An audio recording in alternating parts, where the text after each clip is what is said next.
discussion, which is still on. We stopped on the landmarks, right?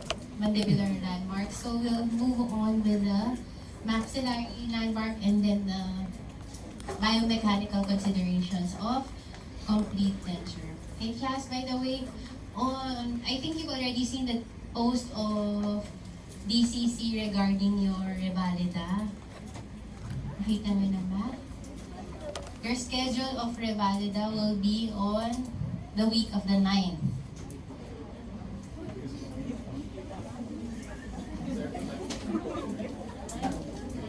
Revalida nyo Feb 9, okay? On that week, if Dr. Delang will be needing your class, we won't meet during that week, okay? But after that, we will proceed with your reporting by groups, okay? Ayan.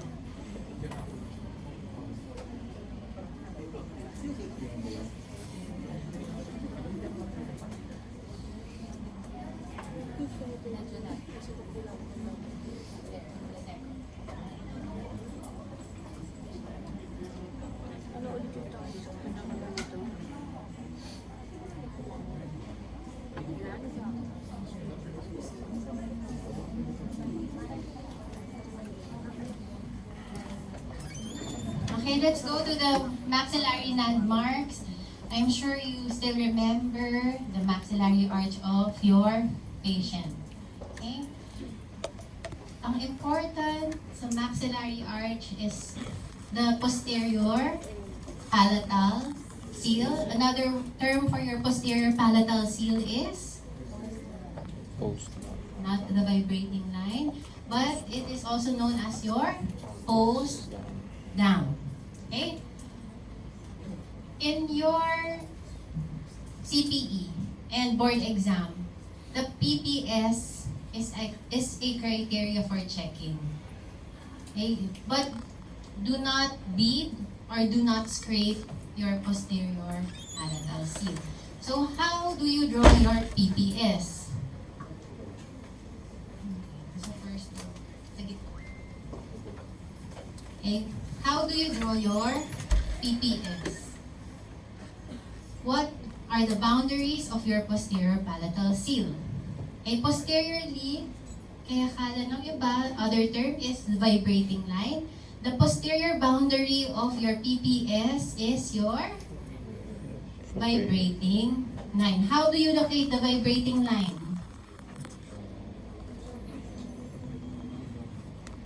You ask the patient to say, okay, vigorously, and then you will see the soft palate, of course, vibrating while the hard palate will remain in place. Okay, and then you have your indelible pencil. You can draw a line in order to locate the vibrating line. Okay, just in case you are given a task with the fovea palatinae. Okay, usually the ones that you have there, thank you, the ones that you have there, walang fovea, right? Okay.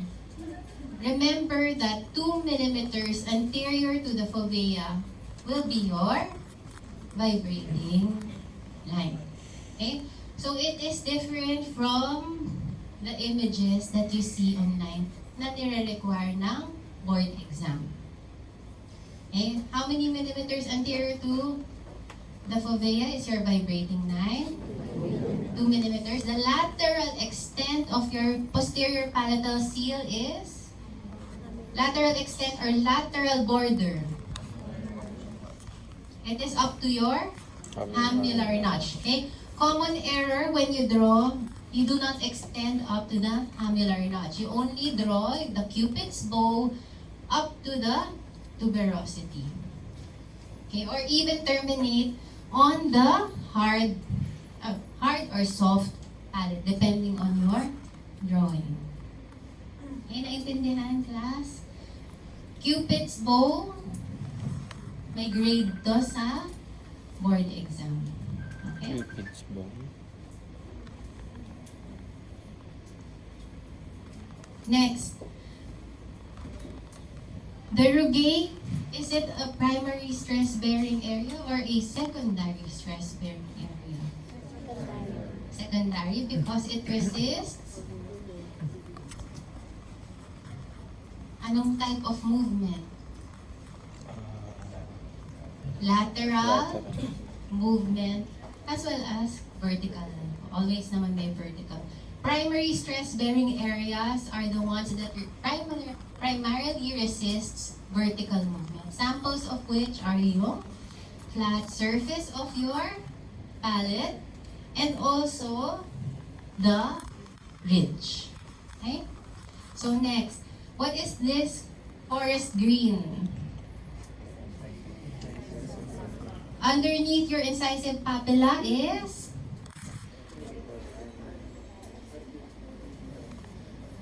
what can you find under your, what is it covering? Ano? Incisive foramen, which contains nerves, right? Okay. Ang importance niyan, class, you need to relieve this area. If there is, let's say, a patient complaining of a burning sensation on the anterior part of the palate, knowing the anatomy, what will you do? Relieve the incisive papilla. And immediately, the patient will think that you are a bored top-notcher. Ang bilis. Pag na-relieve niyo yung pain. But if not, remember before, pag nakikita niyo nag-rock, may kinocomplain yung patient, may pain. Anong gagawin niyo? Hindi niyo pa nga tinatanong saan. Anong type of pain sa patient niyo. Kukunin niyo na agad yung denture. And then, get your micromotor right away and just guess. Pag sumakto, ay salamat. Pag hindi, bawas ng bawas hanggang repeat denture base na. Because it's loose already. So yung pinaghirapan nyo from final impression down to the last one, walang nangyari. Okay? So you always take note of the relief areas. You also have the median, palatine, raphe. Okay? In the board exam, other schools, they do the wax spacer in a different manner. Diba may stoppers. Now, what we do is a full coverage ng, let's say, blue outline ninyo. Okay? Remember your individual tray. Blue, individual tray. Red, denture base. Okay? But the problem comes when you do your wax pattern. Okay? Some of you associate the wax pattern to the color red. So on the posterior, instead of you following the apron, remember your apron, the one that extends at the back, sinusundan niyo yung vibrating line. Okay? So when you do your individual tray, don't forget, what is the purpose of your high heat wax again? It is a spacer, so that later on during impression, you have sufficient space for the material. Okay. So, sino yung nag-impression? Paulit-ulit. Tapos, mali. Walang umaabot. Pero, ang dami yung napunong baskets. Okay? It may be because of your individual tray. Nag-start yan sa wax. You did not use high heat wax, or you melted your high heat wax. If you continue, kunyari nag-melt na, continue pa rin kayo. Proceed with the shellac or let's say your VLC. If you do this, later on, when you take the impression, you will have pressure, spots, or voids. So no matter what you do, lahat na ng angle, lahat na ng brands, nabili niya na, and yet you don't come up with a good impression, it might be because of the individual trait. Okay? So when you outline class, your cast, for the study cast in your CPE or the board exam, how many millimeters away from the sulcus is your individual tray? Yung blue line, gaano siyang kalayo sa red line?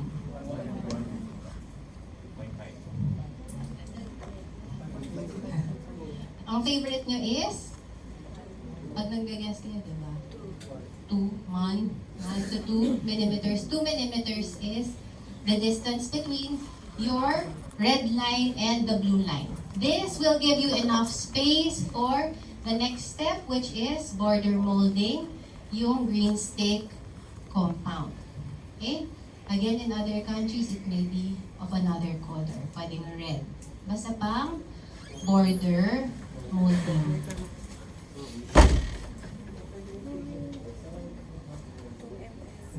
Dito, center. Here. This is the spot. Sa top ng table. Thank you. Kwento ko na lang Tapos na yung kasi. discussion. Okay. So I will be giving your assignments for reporting. Start researching. 20 minutes is enough.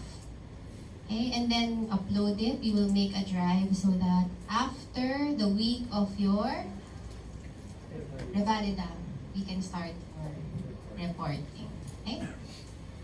So, for the study cast, going back to the study cast, diba yung border molding, pag masyadong maliit yung space doon, you won't be able to do the procedure correctly. Okay? May problem ba kayo sa study cast? Or tingin nyo wala?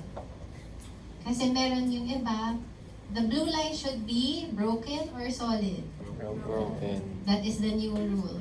A broken line. Yung apron, you know how to draw the apron at the back.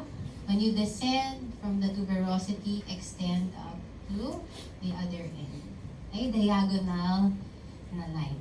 Any questions here? Labial frena, buccal frena, vestibular area, and of course still the land area of the cast. Okay? So some of you might be wondering, what is really the importance of your posterior palatal seal? Okay, in your practice, the primary purpose of your posterior palatal seal is what? Why do we do the PPS? May naririnig mo ba? It is for retention. Okay, so how will it add retention to your denture? So again, this is your vibrating line. It extends, the PPS extends up to the angular notch, and this is your Cupid's bow with the midline as your basis. Okay? This area is compressible. Kasi ano yung nandito sa likod? Okay, if I remove the mucosa, what is underneath? Kaya ganito yung shape niya. You have your posterior, fill in the blanks pag gusto mo lang please. Posterior nasal spine. Okay, so you do not compress any area that has bone, or else that will be painful for the patient. Okay? So this area, imagine nyo muna that this is your cast. Okay? Scrape this area, and later on, in your TRB, there will be an elevation. Tama? Yes. Okay. Na-imagine nyo. When you insert the TRB with an elevation like this inside the patient's mouth, it will compress this area. Okay? And later on, upon the patient using the denture, okay? Let's say, kumakanta yung patient, malakas yung boses, sumigaw, upon function, okay? This area is sealed. Okay? It will also prevent food from entering in between the denture and the mucosa. Okay? Ano ba yung sabi ko dati na nakikita niyo sa mga GIFs? When kailan natatanggal yung denture? Pag nagbo-blow ng candle, ng cake, di ba? Natatanggal yung denture. Okay, ano pa? When sumasakay ng thrill rides, ano yung nakikita niyo, di ba? Sumigaw. Sobrang daming air. Okay? Dito yan, manggagaling dito, papasok. Okay, but if this area is compressed and sealed, lesser yung possibility of dislodgement of the denture. Parang dati hindi nyo siya na-appreciate. Dinadraw nyo lang siya. But again, I will ask you to find a journal on this, not now, but later on, okay? Para mas ma-appreciate nyo yung importance of the posterior palatal seal. So that next time, maybe when we bump into each other during conferences, sa PDA, yes. Okay, at least, baka masabi, Dok, nakagawa ko ng denture with a posterior palatal seal with a satisfied patient. Okay? Or maybe, you can do one for your grandparents later on. Diba? Na-imagine nyo yung benefit of the posterior palatal seal. Okay, I want you to memorize all the steps of complete denture fully. Do you need an e-book? Yes. May babasahin. Yes, talaga. Because I have one that is really nice that I always place. I was the one who uploaded it in the canvas of E3 na hindi nyo naman binasa. It's in Module 7. It's a nice book with a lot of images. Sige, okay na. Mamaya na. Thank you. Okay. I will give you an e-book. It has questions at the end that will help you understand the lesson. Okay? So don't just rely on ngayon na lang babasahin yung books. And remember, when you go to your review centers, or if you find questions like online, always go back to your book. Okay? Bakit ito yung naging answer? Don't just memorize the answer. Okay? Understand why that is the correct answer. And that will help you a lot in answering other questions later on. Okay? So this is a sample class of an alginate with indelible pencil. Ang liit nun. Okay? Indelible pencil marked on the patient. Pagka-impression, it will transfer on your impression. When you pour your cast, you will have a guide where the vibrating line is. Okay? So we will also later on review the importance of vertical dimension. So, magkaparehas ba ang centric registration and midline? No. Eh, because pag nasa prosto ako, tatanay ko, what is centric registration? Ito daw yung centric. This is different. It is part of the markings on your OCR, but not your centric registration. In the end, your centric registration should be equal to your centric occlusion. ACR is equal to CO. And then we will be now reviewing the terms again. Okay? Adhesion, cohesion, interfacial surface. Okay? And then, re-review natin yung tooth loss. Okay? And then, this one is for your patient later on para alam nyo kung paano i-assess yung patient. Okay? And also give you journal readings. Okay, so let's move on. May question tayo sa anatomy. Memorize nyo na yun. So you'll be able to outline pag sinabi ng examiner. Kaya nyo na? Draw the PPS. Crest of the ridge. Divide the retromolar pad correctly. Correct the extent. Okay? Above the sulcus, above the vestibular area, kaya na. Okay? So I want you again to ihawag ko mag-pictures. Okay? This is already in your notes before. Review lang tayo, ha?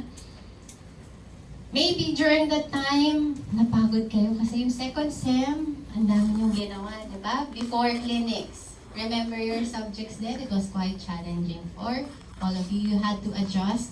But that was the time that you felt that you are really going to be dentists soon. Di ba?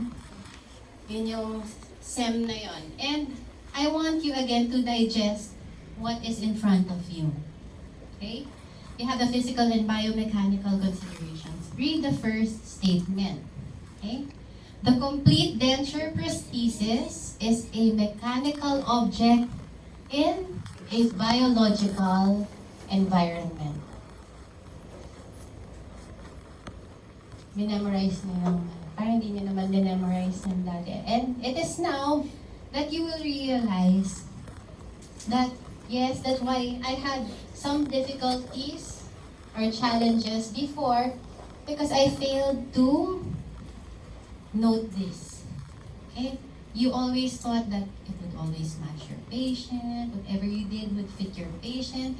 So to ensure success of the prosthesis, the dentist must understand the various factors that contribute to its optimal performance. And you will also be explaining this to your patient. Again, this one was already discussed. Your treatment objectives, you have 4: function, mastication, speech or phonetics, aesthetics, and the maintenance of tissue health, as well as yung health of your EMJ. Because there are patients, diba, yung iba, during trial fitting, posterior try-in, you think that your patient is happy. Diba? Kasi pag suot nyo, nakaganyan yung patient nyo. Doon ako sa'yo ng patient ko. But, hindi nyo na-realize that that is already an increased vertical dimension, and later on your patient will be having a EMJ problem. That is one of the reasons why marami na pumupunta sa EMJ doctor. So you might want to specialize in that too, because a simple malocclusion, change in vertical height, increase in vertical height, that will hurt your patient later on. And this is the reason why you have recalls after that. Did you ever ask your patient how they are after you had the CI sign your complete denture? Babait niyo talaga. Wala kahit isa. Okay? Meron iba, I know, happy yung patient, nagkakwento sa akin sa baba, bumabalik yung patient, nagna-thank you talaga because the complete denture is the one that they can really use. So hopefully you find that fulfillment later on, pero kakamustahin nyo yung patient. The recall of complete denture is how many days? 1 month. 3 days. Kulang. Kahit 1. Kung ano na lang, diba? Odd, even, odd. Okay? The recall, lagi itong tinatanong sa board exam is 24 hours or 1 day. Okay, you ask the patient to wear the denture for 24 hours. Ang tip ko again sa inyo, trade kayo ng, if ever your patient has an old denture, you ask for their denture. Trade kayo. Or else, they will be using their old denture again. Okay? So, paggamitin nyo sa kanila, it's just like your new shoes. Diba? Gusto nyo ng bagong shoes, and then it looks nice. Pag sinukat nyo, okay na to, 4 inches. Ay, di ba? Yung mga sa graduation ninyo, ang dami. Tapos mamaya, pag naglakad na, sumasakit na. There is discomfort already. But during the time that you bought it sa store, di ba, nilakad nyo pa, mga 2 meters lang naman. Okay na to. Hindi masakit. It's just like wearing your new dentures. Okay? At first, you'll be asking them, Nay, komportable na? May masakit pa? Or baka sinabihan nyo na yung patient, Nay, dapat walang masakit. Dapat wala. Pag tinanong, wala. Mamaya nyo na. Paayos na lang sila. Been there. Eh, nakita ko na rin yan. And the patients, kawawa naman sila. The next day, super sakit. That's why it's 24 hours. So that you see the redness. Hindi pa siya chronic. And you can still adjust the denture right away. Diba makikita mo pag may sore spots?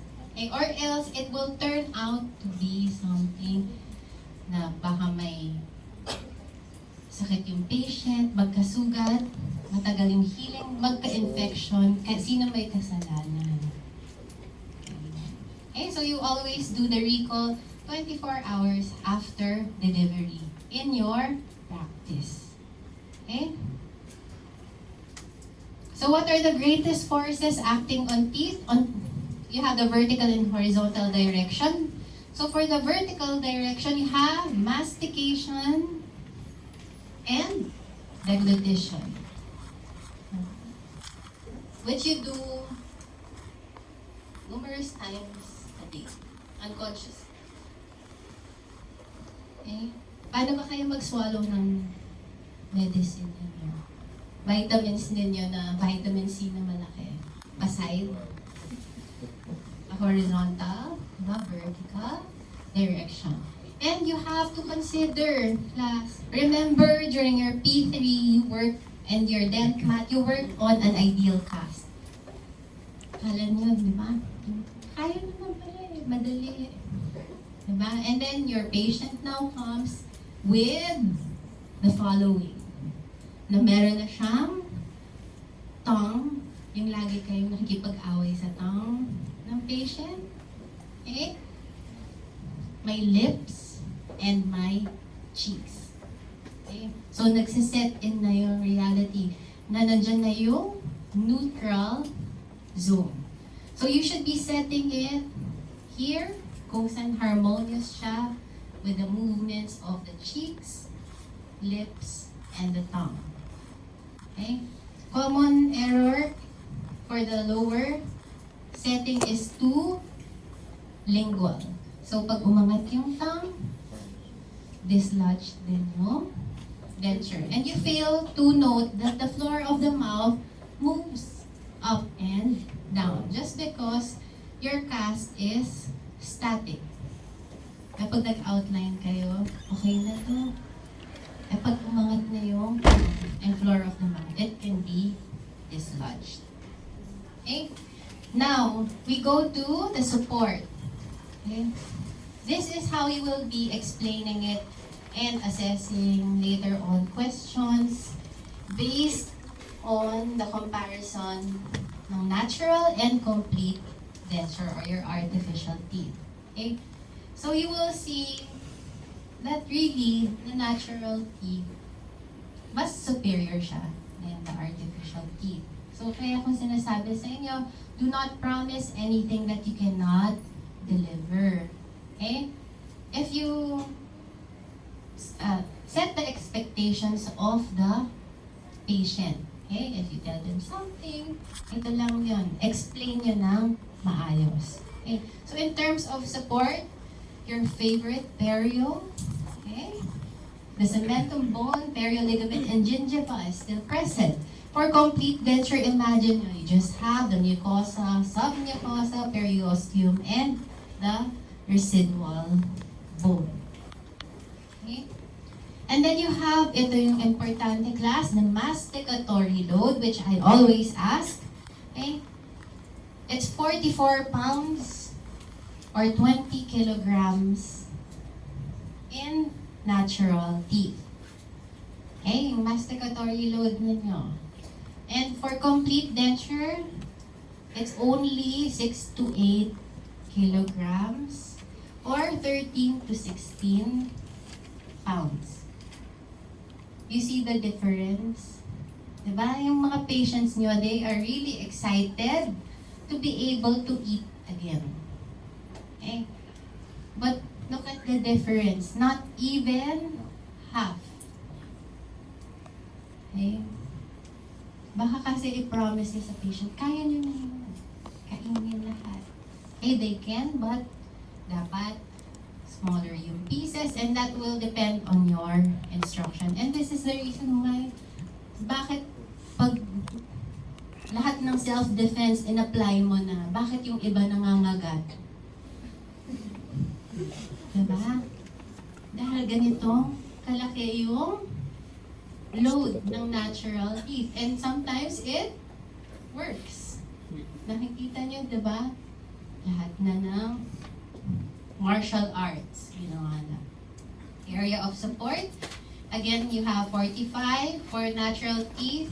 For the maxillary, it's only 22.96 for the maxillary arch and 12.25 for the mandibular arch. That's the average. Huh?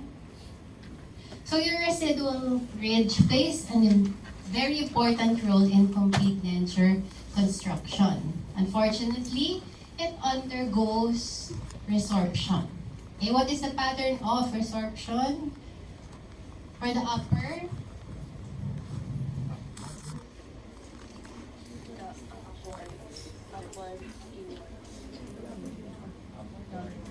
so when I ask that, dalawa yung answer, ha? Okay, for the maxilla, it resorbs upwards and inwards.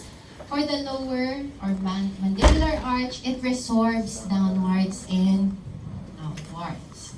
Remember before, pag nakakakita kayo ng CD patient, dadalhin niya sa CI niyo, Dok, ang cute ng maxilla niya. Diba? Parang pedo patient. Eh, meron ka na nagdadala sa akin, Dok, ang liit talaga. Diba? Why? It's simply because of the pattern of resorption. And sometimes, you mistake the patient to be a class 3 patient simply because of the pattern of resorption. Okay, so don't always put this in mind. Yung upper, again, upward, inward, downward, and outward yung mandibular arch. Okay, for the order of ridges, of course, for your requirements, we were always trying to aim for this. Order number 3, a high and well-rounded arch. But later on, in your reports, okay, meron magre-report sa inyo ng implant retained denture, okay, single complete denture. You will learn that even if the ridges are like this, there can still be a treatment for your patient. But again, it won't be a short-term treatment. Okay?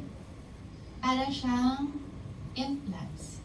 Kailangan mag-reconstruct kayo ng bone for it to be able to receive a complete denture. So let's go to the forces generated. Your parafunctional, you have bruxism, tongue thrusting, gnashing, response of the lower lip, and mentalis muscle. So the one in the middle is the direction. This is frequently horizontal as well as vertical. As opposed to the first one, yung una natin na-discuss, vertical forces generated, mainly vertical. This is diurnal only. This one is in both day and night. Okay? Class, always remember that your patient dapat natural, pati yung muscles, hindi lang yung intraoral na appearance. If you see dimpling, nasa na yung mentalis muscle niya dito, di ba? Sasabihin niyo, Doc, pa-check, tapos yung patient niyo naka-dimple yung dito, hirap na hirap. Okay? That means you need to redo your denture or adjust the denture. Okay? So now, we go to the difference between retention, stability, and support. So let's start first with retention. I know somewhere in you, alam niyo yan, yung retention. But you just can't define it at the moment. So sana, kapag pinag-compare and contrast ko kayo, alam niyo yung difference. So the retention is the resistance to removal in a direction opposite that of its insertion. Tama naman, di ba? Parang yun yung gusto mong definition talaga. And it is a quality inherent in the prosthesis acting to resist the forces of dislodgement. Okay? And forces of dislodgement can come from the act of chewing food, sticky food. That's why post-care instructions natin, avoid sticky food. Gravity. Okay? Gravity is beneficial for the upper or the lower? No. Lower, but harmful for the upper.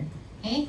The surrounding musculature and prematurities in occlusion. So let's go to the physical factors first. You have adhesion and cohesion. Okay, lumalabas kasi talaga to sa mga questions. Okay? So what is the difference between adhesion and cohesion? Okay, adhesion, ang keywords niyo dito will be the attraction between these similar molecules. Kaya niyo pa ba? Nilalabanan niyo lang ba ang life today? Saturday, no classes, you can rest the whole day. Okay? This similar molecules. So imagine niyo lang, adhesives. Pag sinabi yung adhesives, you have your tape, glue, okay? It's the attraction between these similar molecules. Okay, while cohesion is the force of attraction between similar molecules. Okay? So this occurs within the saliva, between the mucosa and the denture.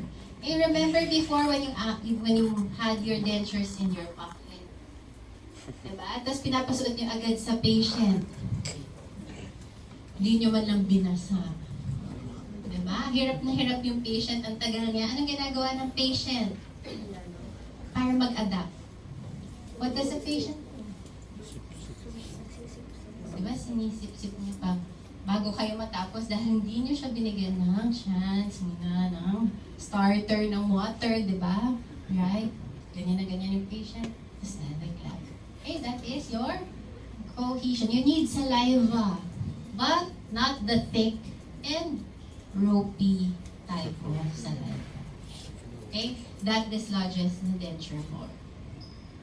And then you have your atmospheric pressure. It is directly proportional to the area coverage. So the greater surface area, the greater the retention. And this is the reason why we do 2 impressions. Eh, yung sa iba, isang impression lang. Next appointment, ano na? Delivery. Okay? 2 impressions. The first one, you use your what material? Modeling compound, which is rigid or soft? Rigid. So that it pushes the soft tissue away para makita nyo yung area, a broad area coverage. So when you choose your preliminary impression material, I know ayaw nyo ng modeling compound, diba? Una yung smell. Na-try nyo na ba i-taste? Gawin nyo. Para maintindihan nyo yung patient. Okay, di ba alginate na taste niyo na. Alam niyo na yung feel. Kasi ginagawa niyo, pinupuno niyo, sobrang init. Tapos tataka kayo yung patient, nag-move. Di ba pagka-press niya, pagka-take yun ng impression, nag-move back sila. Bakit? Mainit, napasok. Sobrang dami yung material. Wala kayong warning.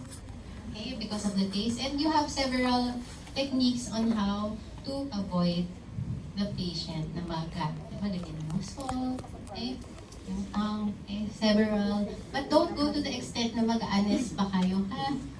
Baka, pero possible yun. Nasa box na pwede kayo mag-anes. Okay? You have capillarity. Did you do this in your lab before? Yung meron kayong parang straw and then may blood. A capillary tube. Okay, it causes a liquid to rise in a capillary tube. It is the space between the denture that acts like a capillary tube and helps retain the denture. And then you have your interfacial surface tension. Okay? The resistance to separation of two parallel surfaces that is imparted by a film of liquid between them. So the intimacy of contact of the tissues and impression surface of the denture. This is your interfacial surface tension. Next will be gravity. Again, it can be harmful for the maxillary arch, especially when it is made out of both metal and acrylic. So later on, I'll also be asking one group, yung na-assign sa lab. Okay? Meron akong lalagay na group na lab.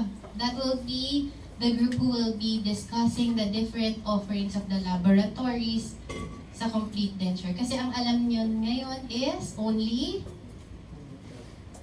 anong ginagawa nyo dun sa may work authorization? Puro heat-cured acrylic resin. And there are other options available now in the market. So, pag-practice nyo, aware kayo doon. Okay?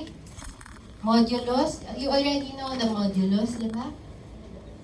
There are 9 specific muscles meeting at this point. Okay? Fibromuscular knot that you find on the corner of the mouth. And this should be in harmony with the denture, or else it will just be dislodged. Okay? And factors affecting physical forces. You have saliva, surface area, intimacy of contact, and the peripheral seal. Can you recall this still? Or parang bago pa lang? Nare-recall naman. Nare-review. Okay? So for stability, now, di ba pag naghanap kayo ng table, for, let's say, a Scantron type of test, you look for a stable chair, right? Ayaw nyo yung nag-rock. Okay? It is the quality of the denture to be firm, steady, and in constant position when forces are applied to it. Okay? So, yung tinatry nyo dati na mag-put ng pressure with your mouth mirror, left, right, anterior, and posterior. Okay? Stability. It is the resistance against horizontal movement and forces. So, alam niyo na yung difference. Na-appreciate niyo na yung retention kaysa sa stability. So, later, we will also go into support. So, factors involved: size and form of the tissue, ridge morphology, quality of the final impression, proper location and arrangement of artificial teeth. Again, if it's too buccal, pwede mag-cheek biting, too lingual, pwede dislodge ng tongue. Okay? And of course, the muscle control of the patient. And lastly, we have support. The property which resists vertical movement or displacement of the denture towards the basal seat area. Naintindihan niyo ba yun?